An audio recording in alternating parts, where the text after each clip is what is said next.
Kembali bersama kami pemirsa, beragam produk lokal UMKM Maluku Utara dipamerkan lewat event nasional Sale Tidore, mulai dari kuliner hingga produk kerajinan tangan.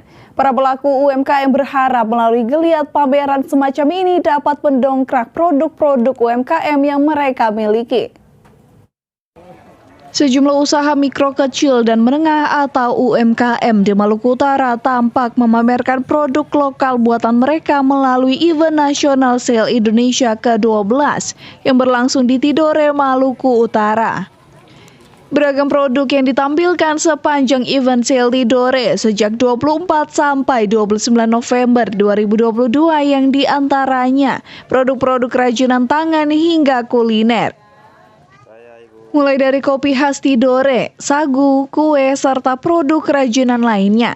Sebut saja topi, keranjang, maupun beragam souvenir miniatur yang terbuat dari bambu dan kayu.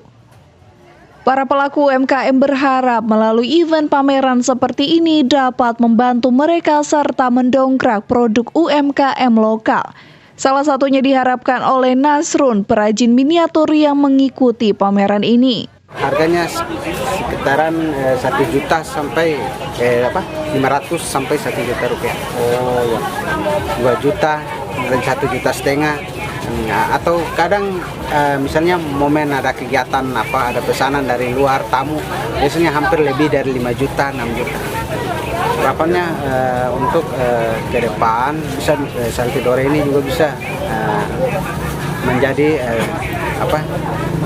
suatu kegiatan agar kami bisa mempromosikan produk kami, sehingganya ketika sudah selesai bisa menunjang kami punya usaha agar bisa naik kelas.